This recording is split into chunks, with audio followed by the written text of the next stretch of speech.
Hi, I'm back. It's been over a month, much later than I intended to be back, but I'm here now, so that's got to count for something, right? Okay, so I don't know if I said this in my last video, but my intent was to do a day one post-op video, and then do a week one post-op video, and then work my way into the 1 month. Clearly, that did not happen, for reasons which will be more obvious in this video. So, yeah, I'm 1 month post-op. Tomorrow I will be 7 weeks. I think I'll be 7 weeks post-op. Let's see if I can do math. 1, 2, 3, 4, 5. Oh, only 6. I'm only 6. What? Wait. 1, 2, 3, 4, 5. Yeah, okay. I'll be 6 weeks post-op. Much sooner, much later, whatever. I'm 6 weeks post-op. My boobs fit in frame. I don't look at the last video and you will see that what you saw in frame was not everything. That was I think about 3/4 of my boob was in the video. I was also unusually close to you, but it was a lot to work with. So, a couple things. If you see me looking down a lot, I'm just looking at my phone. I had to write notes to keep me on track. I tried filming this 2 days ago, and it was just a blabbering mess, kind of like how it is right now. So, let's get into it. So surgery day. Surgery was at 7:30. Was scheduled for 7:30 in the morning, so I had to be there by 5:30 to check in. And before we drove to the hospital, before my parents drove me to the hospital, I had to shower with Hibiclens, antibacterial soap, and I had to do that the night before as well. Listen, y'all, this soap smells so I hear some surgeons give you the option of Hibiclens or Dial antibacterial soap. If you have the option, go with Dial. Dial has no smell. I also hear it doesn't dry out your skin. Hibiclens smells like the lobby of a Motel 6. Like that old, stale cigarette smoke smell. That's what Hibiclens smells like. So it's really confusing washing and cleansing your body when it smells funky. If you're a smoker, I'm sorry, but you have to know cigarette smoke does not smell good. So that was gross. Also ask if your hospital will give you a free bottle of Hibiclens. They didn't tell me that, and I'd already bought a bottle before I had to go in for my blood work. But I went in for my blood work, and they're like, here's a free bottle of antibacterial soap. And I was like, oh, you should have told me first. No, they did tell me. Yeah, they were too late. I'm a planner. I need to know things. I need to do things ahead of time. And they waited too late. They waited too late. It's their fault, not mine. But I'm out $6. Anyway, you can get Hibiclens at CVS, Walgreens, Rite Aid, wherever drugs are sold. Dial you can get anywhere. Yeah. So if you have the choice, just go with Dial. Don't even bother with Hibiclens. If you don't have a choice, God be with you. I know how you feel. Yeah, so showered the night before, showered the morning of, went on my merry way. I wore a really sexy outfit. Gray baggy sweatpants, a button-up shirt that was my dad's from early 2000 something, maybe the late 90s, and knockoff Birkenstocks. Oh, and the very first, what was it?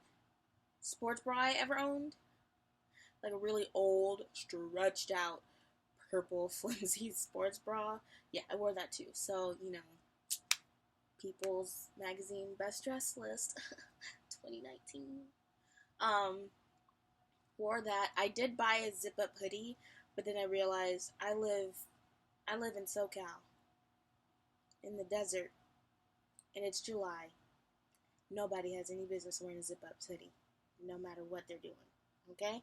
So I took that back, got my money back. Yeah.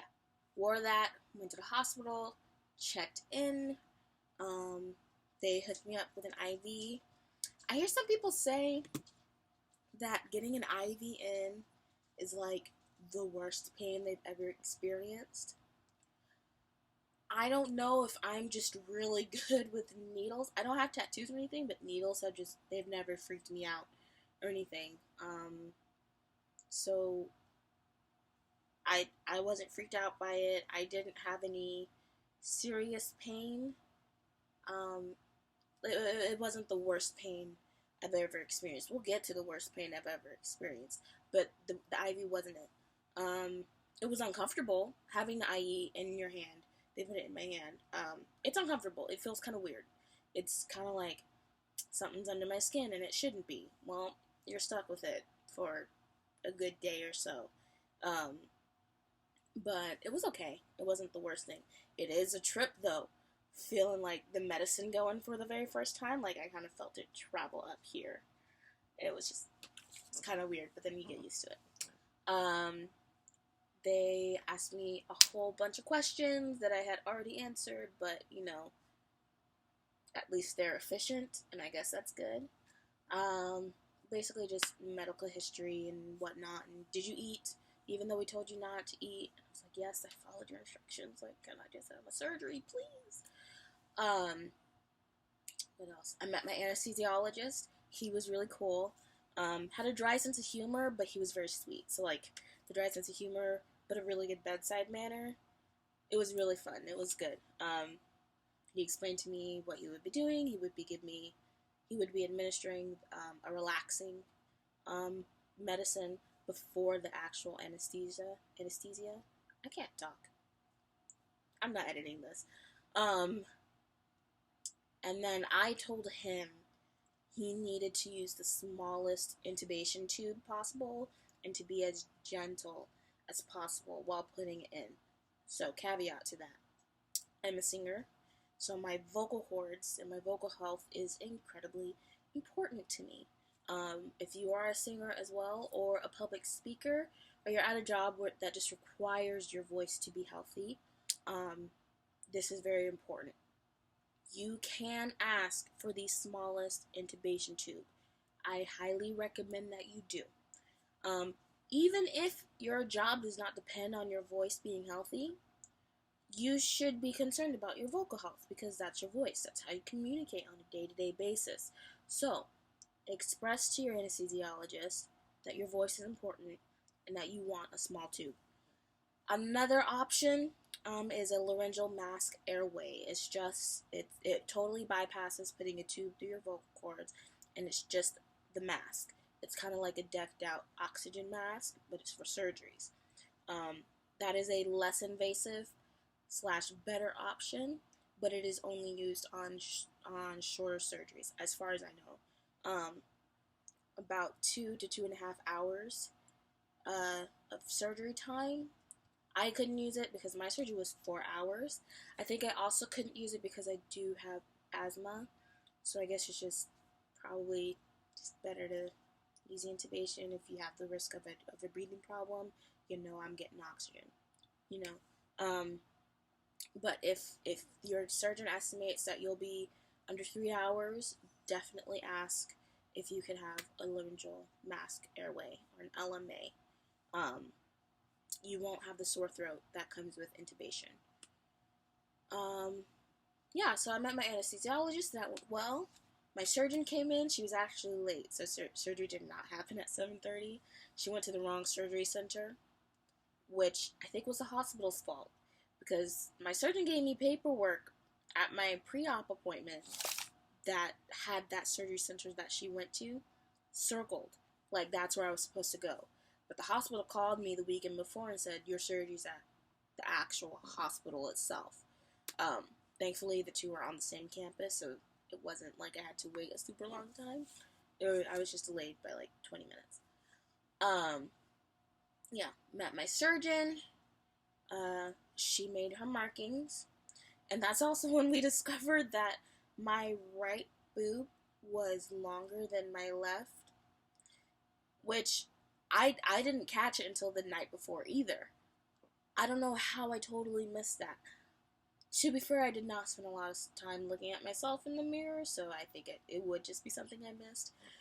But we had figured out that my left breast was the bigger of the two, but I think it was just wider. It definitely, it was wider for sure. But my right boob was longer and looked a little smaller. So technically, I think they were the same size because the same amount of tissue was removed from each. It's just how it was distributed was different. I'll see if I can insert pictures just so you can see what I'm talking about.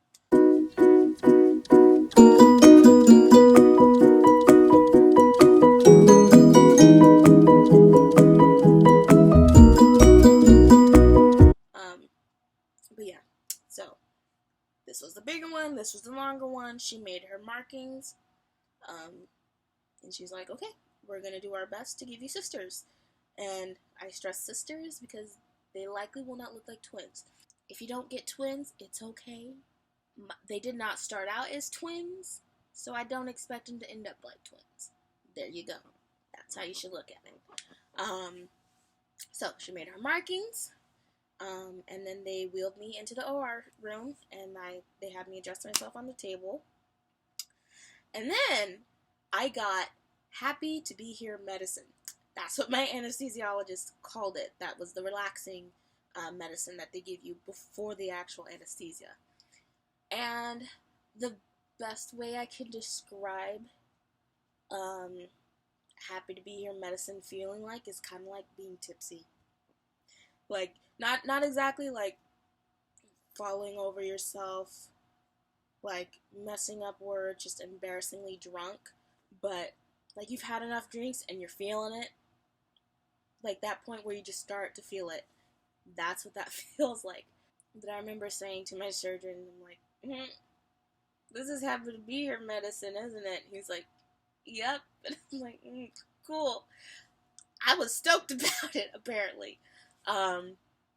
And everybody that I've asked about anesthesia, they tell you that you'll be told to count down from 10. I've been told that my mom only gets to like 10, 9, 8 and is out. My dad only gets to 10. I didn't even make it to the countdown. I have zero memory of the countdown. All I remember is, this is happy to be here medicine. And then I was out. So that was cool. It was very easy, very straightforward. I wasn't nervous. I'm weirdly okay with medical procedures. Like, most people feel anxious about it.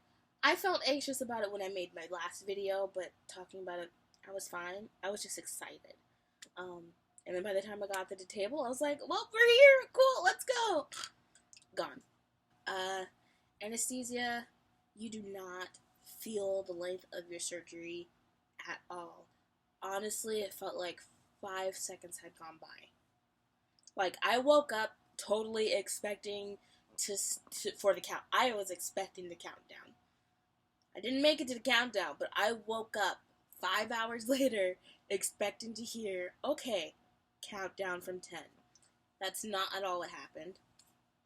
I woke up while 2 nurses were transferring me from the OR bed onto a recovery bed, and that hurt. That's why I said IV pain is not the worst pain I felt. This was actually the worst pain I felt. And I don't say this to scare you. I just say this to prepare you.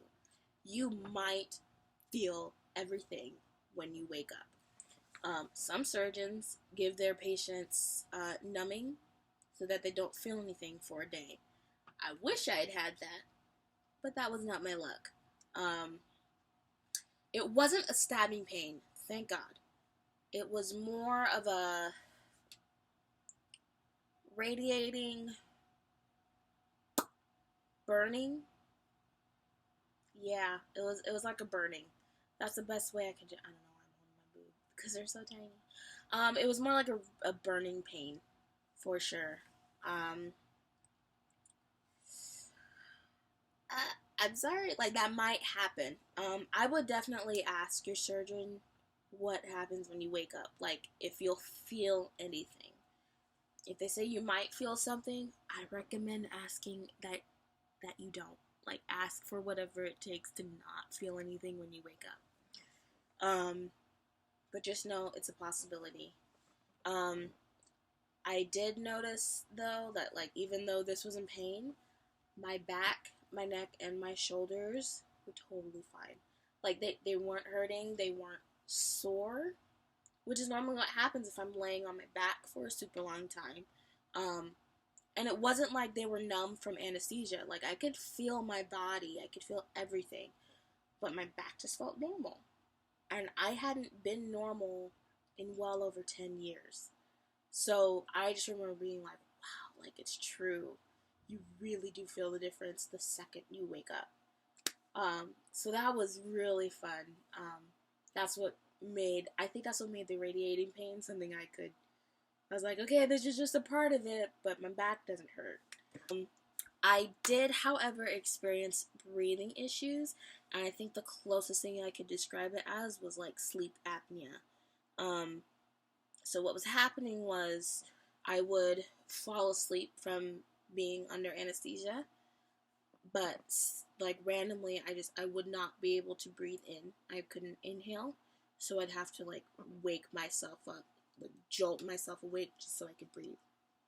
Um, which I wasn't expecting because as far as I know, I don't have sleep apnea. Like that doesn't happen in my everyday life. Um, yeah, that's not something I've ever experienced, and I haven't experienced it again since surgery. It's only been to that moment right there. Um, so originally the plan was when I wake up, I could go home if I wanted to, but because I was having the breathing issues, my surgeon ordered that I stay overnight. So I wasn't I wasn't very happy about that, but what are you gonna do? So I was administered. I got a room. My mom stayed the night with me. Oh, seeing myself for the first time was kind of a trip. It was weird. So, one, I had prepared myself for like months that I knew I would look pregnant. Like, look, I got a belly. You can't really see, and I'm not about to show you, but I have a belly. When I stand, I look pregnant, and I knew that was going to be a thing. Um, waking up. So I had prepared myself. I was like, you know what? Your belly's still gonna be here. You do not have the extra money to be paying for any kind of liposuction on your stomach. There's too much to do it anyway. So this is what you got, and you are still good. Um, so thankfully, seeing myself in the mirror for the first time after surgery wasn't a huge shock. It wasn't like, oh my gosh, that's my belly. It was just kind of like, yep, I look pregnant. Cool. Um, my boobs though looked small, and they looked too small and they looked too big all at the same time. If I was standing, they looked way too small. If I was laying down, all the stuffing from the surgical gauze just made it look like nothing had changed. But I was like, something tells me it gets better. And I did ask for a D, and if this is a D, then this is what I asked for. So, okay, cool. So, but seeing myself in the mirror was cool. I was just happy not to have 42 G's anymore. That's really all I wanted. I was like, I don't want them anymore. Just get them off, and that's what I got. And I was really happy about that. So that was cool. Following day, I got to go home. So this is now day 2 post-op. 2 days post-op. I got to go home. The drive home sucked. It was not fun.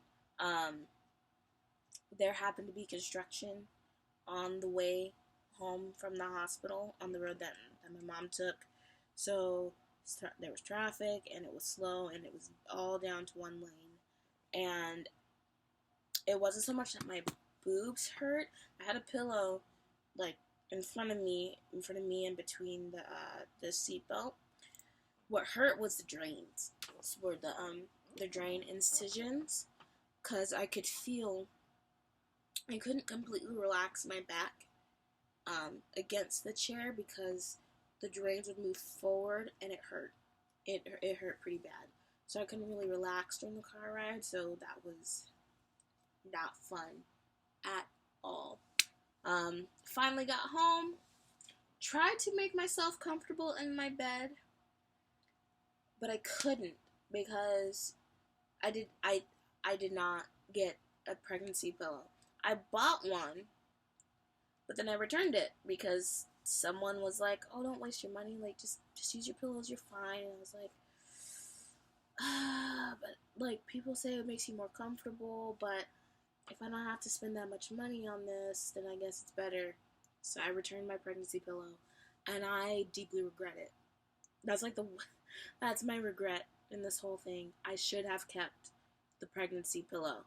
So if you are getting ready for surgery and you have a pregnancy pillow in your Amazon basket, but you're not really sold, let this be the sign you've been waiting for. Buy the pregnancy pillow. I don't care what anybody says. I don't care what your bank account says. Buy it, okay? You will save yourself weeks of sleepless nights getting a pregnancy pillow. I ended up having to text the majority of my friends are moms of multiple children, so they've been pregnant plenty of times. So I group texted it. I was like, "Does anybody have a pregnancy pillow I can use?" And my cousin came through and brought me like it's a smaller pregnancy pillow and it's U-shaped, and it looks like it's more suited for breastfeeding, but I just need something to keep me propped up and keep my arms out of the way and just make me comfortable. So I got that like day 3. Was that day 3? No, that was day 4. Day 3, I cried. Yeah, day 3 is probably the hardest day, emotionally. And that's normal and that's okay. There's a chart that I saw where basically after surgery, your mood just takes a plummet after surgery. It tanks. You don't feel good emotionally. You are a wreck, which is what I was. But I kept it pretty well together throughout day 3 until nighttime came, and I was sitting in my dad's recliner because I was a little more comfortable in my own bed, but the recliner also wasn't all that comfortable because it wasn't giving me the back support that I needed. But I couldn't figure that out, so I didn't know how to articulate it until like I just started bawling. Like I was so uncomfortable, I was fidgeting and I couldn't stop fidgeting. So my parents would go over at me and my dad's like, "Are you okay, hon?" And I just bawled. Like just so many tears. I was like, I can't get comfortable. Like I was so upset. I was so tired. I just wanted to sleep. And then on top of that, like these drains irritated the heck out of me. I hate those drains. Sometimes I feel a little jealous of the women who don't have to have drains, but I really do think drains made the difference in like having a pretty speedy recovery. So I'm thankful for the drains. I just kind of wish there's a better way to do drains. Like that would have just helped. But yeah, I was an emotional wreck by the end of day 3. And then my dad finally figured out how to give me the back support that I needed. So I fell asleep like an hour later. And it wasn't totally completely comfortable, to be honest. Like I had a neck pillow, I had a back pillow, I had a back massager, like a like one of those, I forget what it's called, but it's just a little mechanical massager that you put on your neck or your back. I had that going, and it was still a really long time before I was comfortable. So I say all that to say, get the pregnancy pillow. What else happened? Day 4, the drains were removed. Thank goodness. Okay, drains. Some women say they don't hurt when they get the drains out. Some women say it's pretty bad pain. I'm usually in the middle. Like, it wasn't terribly uncomfortable, but it was uncomfortable, you know? Thankfully, my surgeon gave me numbing medicine around the incisions to make it a little less painful. It still kind of burned, so I'm a little worried to know what would have happened without the numbing, if it still hurt with numbing. Getting drains out is a quick process. You'll be shocked to see how long it is. It'll start from here and go all the way to the back over here. Yeah, they're long. So if you feel uncomfortable, you have something super long in your body, you have every reason to be crabby. That's all I'm saying. But I was so happy to get those removed. I felt so different getting them removed. I felt more mobile. I was just more comfortable. It was really nice. What else happened? My incisions were looking good. One kind of opened up a little bit, but my mom was pretty on top of it. She just put Neosporin and a gauze over it and just made sure to keep it clean. And those closed up pretty well. I had another one that was open on this side. Same thing. Neosporin and gauze. Keep it clean and we're good.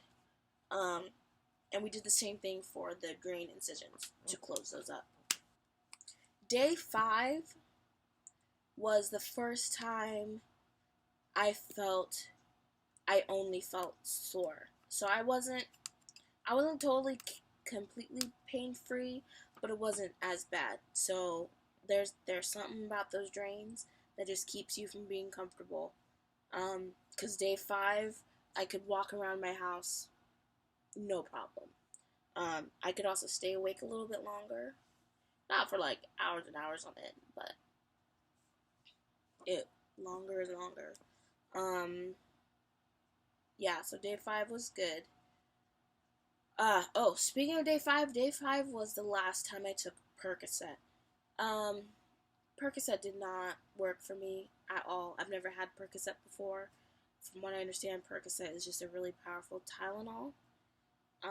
It made me really sleepy and really tired. So while I was taking it, I was sleeping almost all day. But it really did not touch any pain that I had. So that was also frustrating, that I'm taking this pretty powerful, potentially addictive drug and it's not doing anything. So day 5 was when I felt better. I was like, there's really no need for Percocet anymore. So I haven't taken it since. I've just been using Tylenol or Tylenol PM, which is okay. It's fine. It's okay. At this stage now, I could probably go back to ibuprofen. I just need to ask my doctor first. My surgeon told me not to use ibuprofen because it's a blood thinner. Some surgeons are okay with you using it so long as you're monitored. I don't know how all that works. It's a little confusing that there is no unified way to go through recovery, but it is what it is. Yeah, so day 5 was fine. Day 5 was the last day I took Percocet. Haven't needed it since. What else? Day 8. Yeah, so week 1, day 8. I got my nipple bolsters removed. So, I had a free nipple graft, and basically, they do free nipple grafts when you have a lot of breast tissue that needs to be moved up. Not all surgeons do this for large volume breast reductions. Mine just did it because she didn't want to risk me losing a nipple, because sometimes your nipple can sustain damage with a breast reduction, and the nipple itself might actually die. So I had a free nipple graft, which they removed the nipple completely, keep that alive somewhere else, and then once they've taken out the tissue and repositioned your breast to where they want it to go, then they sew the nipple back on. The only thing that gets reconnected is the blood supply, but the nerves are dead forever. They do not reconnect, so that means your nipples will never feel anything again. If you would like to breastfeed and you see a surgeon who says that they're going to give you a free nipple graft, then waiting until you're done having children might be a reason that you would want to postpone your breast reduction. If you're done having children, or your nipple sensitivity just is not that important to you, then a free nipple graft is not the worst thing. I would have liked to have breastfed, but I really did not want to go through a pregnancy, one with my breasts as large as they were. And also, like, I would have hated to have, like, waited that long, have a child, and then when it came time to breastfeed, find out, oh, you can't even do it that well. Like, why would I put myself through that? So that's just me. That's why I made the decision to go ahead with a free nipple graft.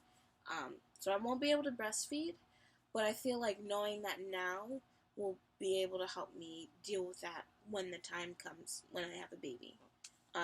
Rather than having a breast reduction and then being in a constant limbo of, like, will I be able to, will I not, and then being devastated that I can't.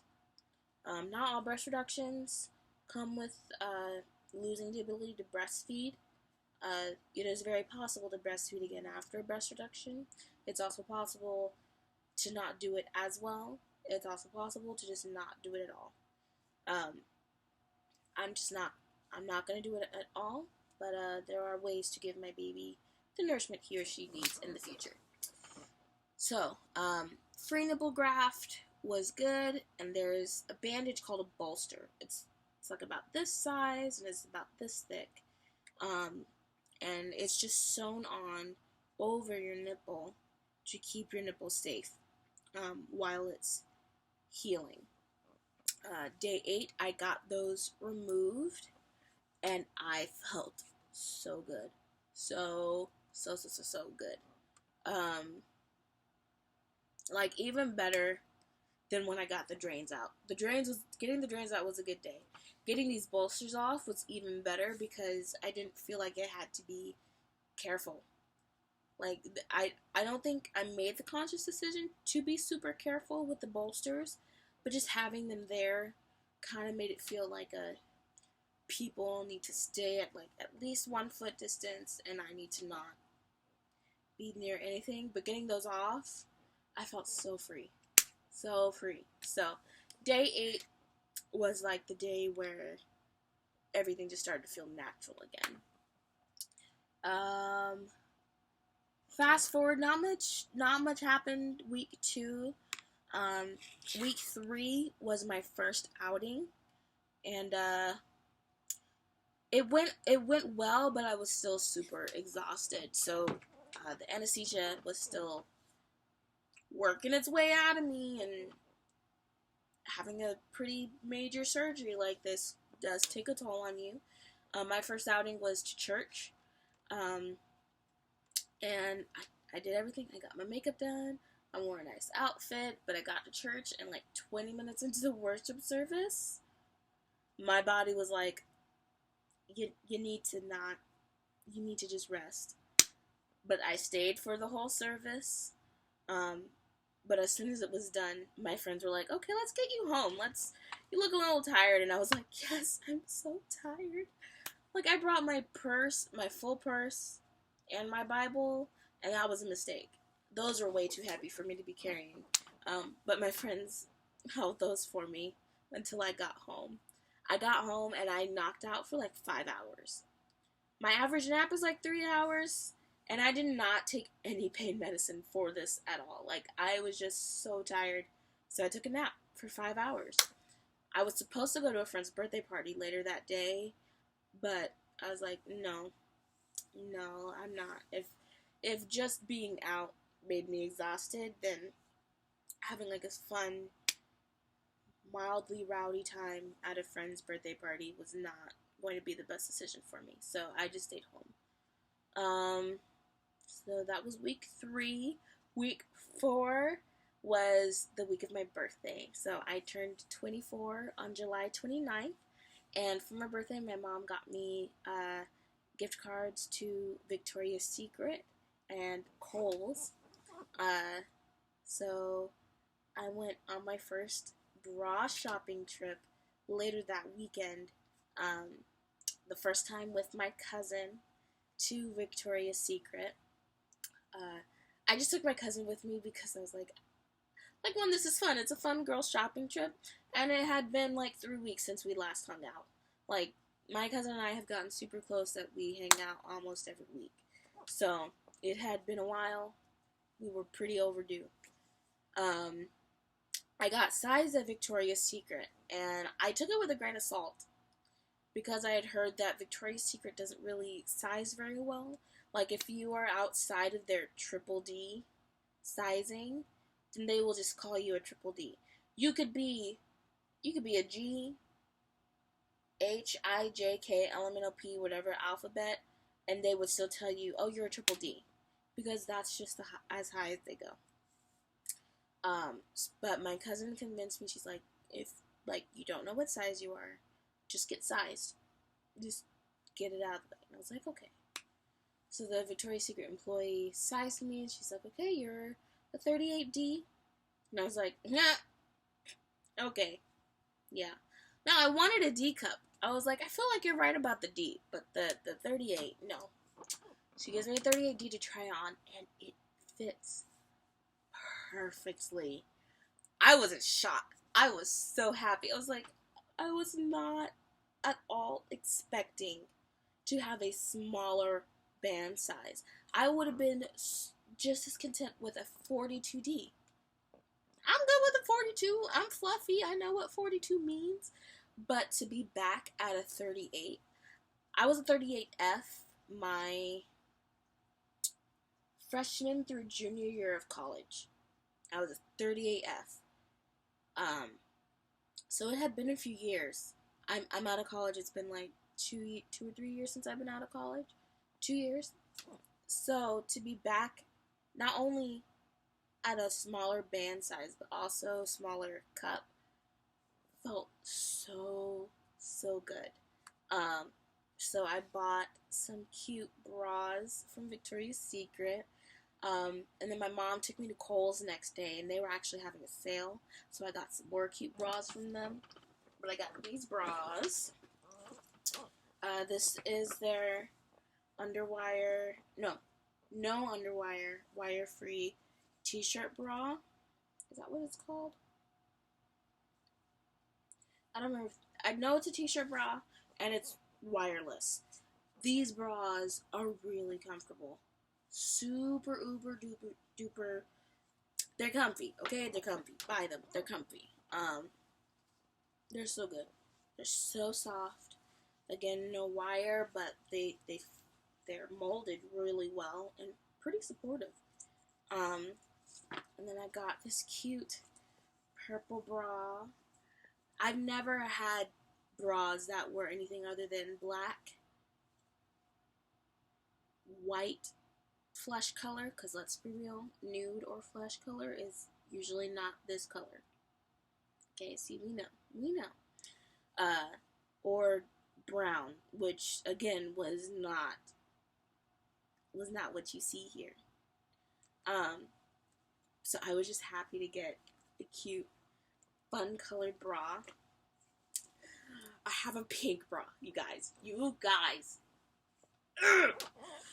This makes me so happy. I feel so girly. It's so cute. Also, it comes with matching undies. That's never happened before either. Ever. I'd been shopping at Lane Bryant since I was 13 or 14. And they have cute bras. I will give them that. They do have cute bras there. But they usually never came in my size or were just outside of my parents' budget. And then when I was able to buy my own bras, they were outside of my budget. And plus my butt is not Lane Bryant size. Like, I'm plus, but my butt never got the memo. So I could buy a cute bra that was, super expensive and probably honestly would not have lasted more than a few months. Unfortunately, Lane Bryant bras don't last very long. Sorry, if someone from Lane Bryant's watching this, I'm sorry, but you ain't it. You are not it. So, even if this doesn't last a very long time, it did not cost me a lot. Technically, it didn't cost me anything because I got it with a gift card, but still, I think regular price is $40, which is still cheaper than what I would have bought at Lane Bryant. So, if this breaks, that's fine. I'm not gonna cry about it. It's all good. And then from Kohl's, I got these guys here. This is Warner's. My mom has been wearing this bra, like this model bra, for years. And it makes her boobs look pretty nice. So we figured, why not get me one? And these fit well. I will have to say, I don't think I'm quite ready to wear an underwire bra just yet. My incisions are still a little bit sore, and I don't want to do any harm by wearing something that's super uncomfortable just yet. But when we tried these on, it fit perfectly, so we bought them. This is Maidenform. A quick thing about Maidenform, their cups are not molded the same. This is their, lightly lined, full coverage, convertible straps bra. I got this in nude black and, like nude black, like just this one, and, what would you call this, plum color or whatever. And the cups are nice. The cups are really good. Nice. They fit my breasts perfectly. Maidenform has a different type of cup as well, where basically, if your nipple, like, my nipples are straightforward, right? I guess some women's nipples kind of, like, go out this way. If yours do that, then I guess Maidenform would be a pretty good one. It was fitting weird on me. There was, like, a lot of extra room and puckering, even though I was wearing the right size. So, if your breasts are a little rounder, a little less pointy, then their full coverage bras are good. If they're kind of pointy and a little off to the side, Maidenform is good for you too. Oh, and I got some underwear that, I'm not going to show you. Just the one pink one was all you needed to see. Scar care. So initially my surgeon gave me, Biocornium, which is one of the best silicone treatments out there. And I believe it. It was working for like the first few days really well. Super well. But I'm allergic to it apparently. I don't know if I assume I'm allergic to the silicone because as far as I know, I've never tried anything with silicone in it until I tried that serum. But I was breaking out in hives, like along here, like in my cleavage and on the sides, and it was really uncomfortable. And I didn't figure it out until I'd completely washed off the serum and didn't put the serum back on. And I wasn't itchy and I didn't have hives. Yeah, if you're allergic to silicone, obviously don't do it. If you're not, as far as you know, Biocornium is a really good serum. If your surgeon gives it to you, take it. It's expensive. I paid $60 for it. Which honestly, I still think it was worth it. If I didn't have the allergic reaction, I would say go for it. Um, I switched to bio oil skincare oil. This I just picked up at CVS. It's the little bottle. It comes in bigger bottles, from what I've seen on Amazon. This works well too. This has been around for decades, and I see why. I have the incision along on the inside is almost completely disappeared. The incision along here has almost disappeared completely. And I've only been using it for a little less than a week. So I would say if you want a nice, all-natural, skin-sensitive alternative to biocornium, bio oil is the way to go. And then the last thing. So in my last video, I talked about how my insurance was giving me issues for months. And then they finally approved it. Well, like 4 weeks after surgery, they decided to deny the surgery again, which didn't make any sense because they had said they approved it. So I had found out by logging onto my account and seeing that I had 2 denied claims. One was for the surgery itself, one was for the hospital fees. So I called my insurance and I was like, why are you denying my surgery? They're like, well, it's just on hold. Well, if my end says denied and you don't give me a reason, I have no reason to assume that it's just on hold. Let's start there, okay? No, I know what I saw. It said it's denied. You need to tell somebody about that because it's not right. It's very misleading. Well, apparently it had been put on hold because appeals department wanted more medical records, which didn't make any sense. I knew my surgeon had sent in the medical records from surgery because you just have to. Like, you do a surgery that insurance said they'll pay for. Here's everything associated with that. Now pay for it. But now they were demanding more medical records. But the thing that made it weirder is I called my surgeon to ask if they had received anything. She actually called me for a totally separate issue, and I asked her, hey, have you received anything from Anthem Blue Cross asking for more medical records? And she was like, no, why? She's like, well, they denied my claims. I called and they said they're asking for more records. And she was livid. Like, it didn't make any more sense. Like, what more do they want? We already did the surgery anyway, and they approved it beforehand. I had a voicemail with an agent basically saying I could get surgery, that I was approved. She encouraged me to threaten legal action, which I kind of did on their Facebook page. I don't regret it. I threatened legal action on their Facebook page. But also, during that time, I filed a complaint against them with the California Department of Insurance. Unfortunately, they weren't able to do anything because my insurance is through, I have Anthem, but it's under CalPERS, and CalPERS is self-funded. So, the DOI couldn't do anything about that.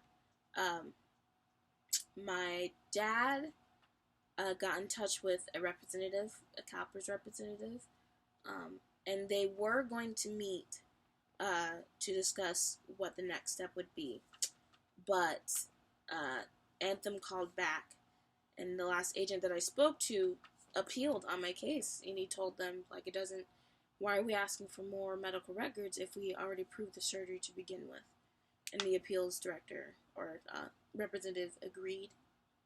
So, I am covered, I am approved. I only owe 20% of the hospital fees, which is a little over $2,000, but I expected that.